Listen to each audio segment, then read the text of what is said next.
an upright brown piano.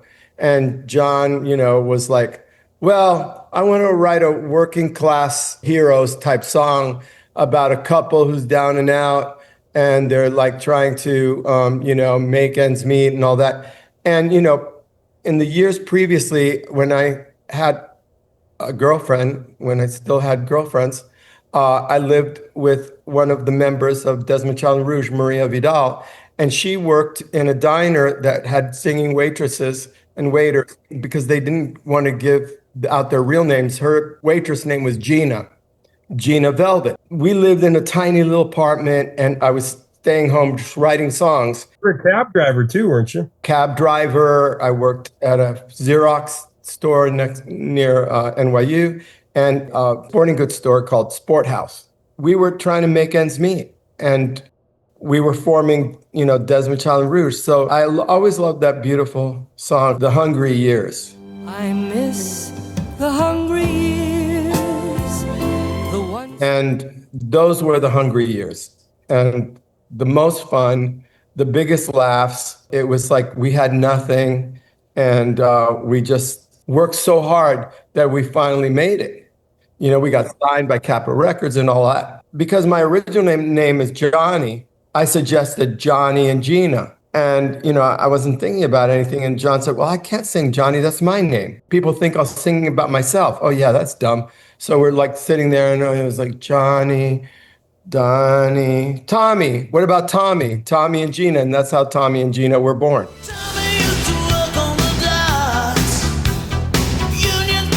And Jon was thinking about people he knew in high school too. I read about that. He didn't say so, but he did many years later in interviews say he was thinking about, I think it was Bonnie and Joe. But when we were writing it, I think that maybe that was in the back of his mind, but he didn't exactly say it then at that minute. But I think Richie was also thinking about his parents. They really, struggled to make ends meet, high school sweethearts and all that. So we all had that story, between us. And those were tough years in the late 70s, early 80s, for everybody. And so that was it's interesting because you guys out Springsteen with Living on a Prayer.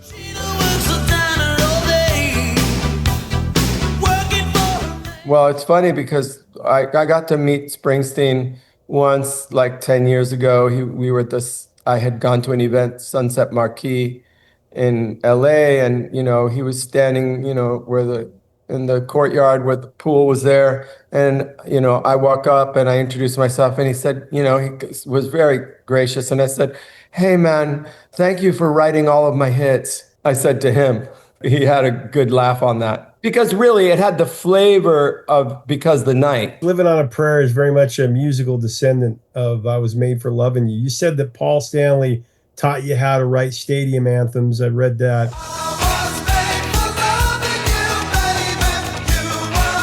I owe it all to him and Bob Crew. I owe everything. And of course, my mother, and her struggle, to get songs cut and to see it through, write a song, finish a song, get, scrape together to get musicians to play it.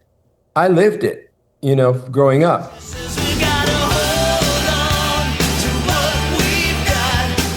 So all of those elements, kind of conspired to, for me to finally say, okay, this is my moment. I gave up my dream to become a big rock star. And in many ways, if I had been writing for myself, I wouldn't have written those songs.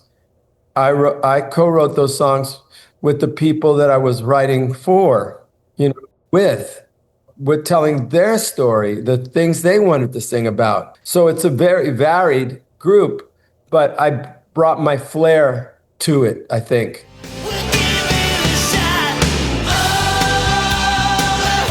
You also, like you said about Because of the Night, and I want to kind of stem off this idea a little bit, is that you had a protagonist in like Living on a Prayer. People were pulling for Tommy and Gina.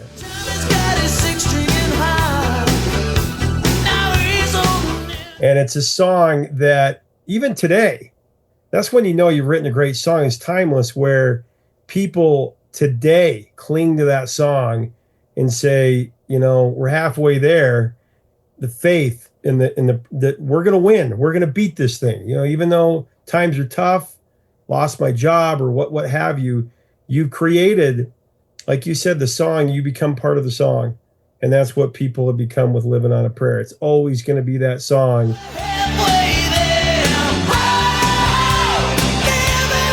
One of the things that I love was the feature at the end, because originally when they did the demo, they got to the end of the bridge. We got to hold on, ready or not. We live for the fight, and that's all that we got. And then there was a big drum fill, boom, boom, boom, boom, boom, boom, boom, boom, boom, boom. And I thought, and then it modulated, and I thought, wow, that sounds very Barry Manilow. Like, how about doing this? And I suggested they just cut a beat out. So, live for the fight, and that's all that we got. Oh, it jumps a beat.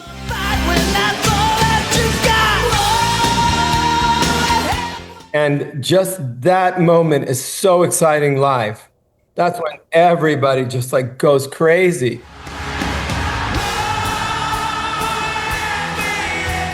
That's always so wonderful to go to a Bon Jovi concert, because you see people of all ages, silver-haired, and babies with their headphones on so they don't get too much noise in their ears, are being carried around by like 4 generations or more are there. And every race, every kind of culture, they're all there, and pretty moving. Yeah. They sing it like their lives depend on it. You can't even hear the band with all those speakers. The crowd out sings the band. It's exciting. It's really great.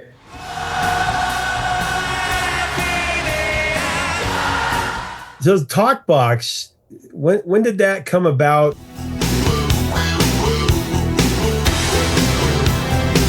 That was developed, I think, in Vancouver when they were making the record with Bruce Fairbairn, one of the most brilliant producers of all time, and a huge loss to music when he passed away. And to have Bob Rock as the engineer. Right.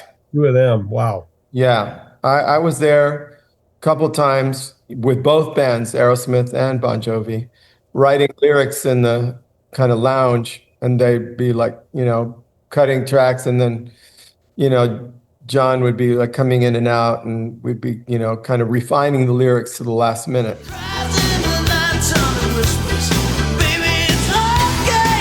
And Jon Bon Jovi had to be the singer behind the song. He had to be, because think about Jon Bon Jovi and watch the documentary that came out. You can see it in the documentary. The man has a drive that is just incomparable. Also, an astute intellect. So, Desmond, did you know when this happened that this was about to be like a revolution? To me, Slippery When Wet was just like Nevermind.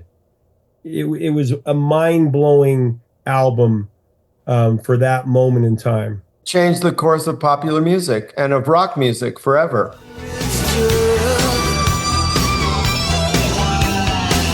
In my life, there have been 3 stages like that. One was when I wrote with Paul Stanley, and we came up with the fusion of rock and soul and Motown soul to create I Was Made for Loving You. I wanna see it in your eyes. And then 5 years later, or whatever it was, being a part of the Bon Jovi revolution, really.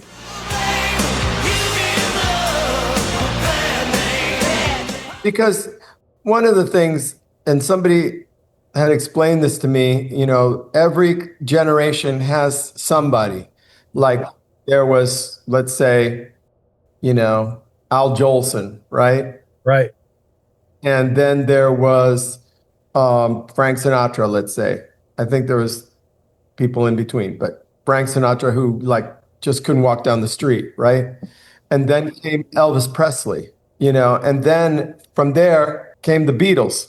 Then, you know, like huge, like earth-shattering stars. And really, I think that Jon Bon Jovi is in that pantheon of entertainer creators that has that kind of stature.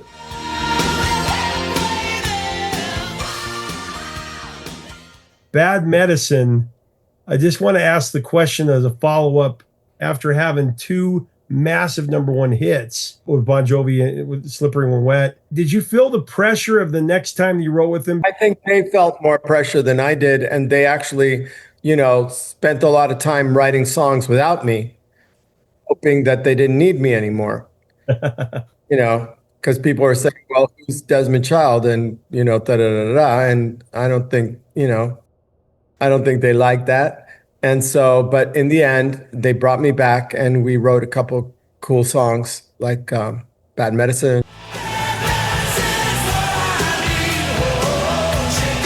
Or to Be My Baby.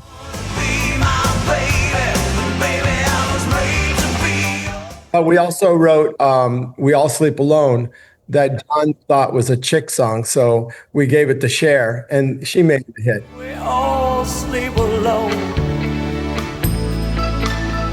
Their initial wish that we wrote for other people came true. And also Richie got Cher out of it too. So I think that was a good trade.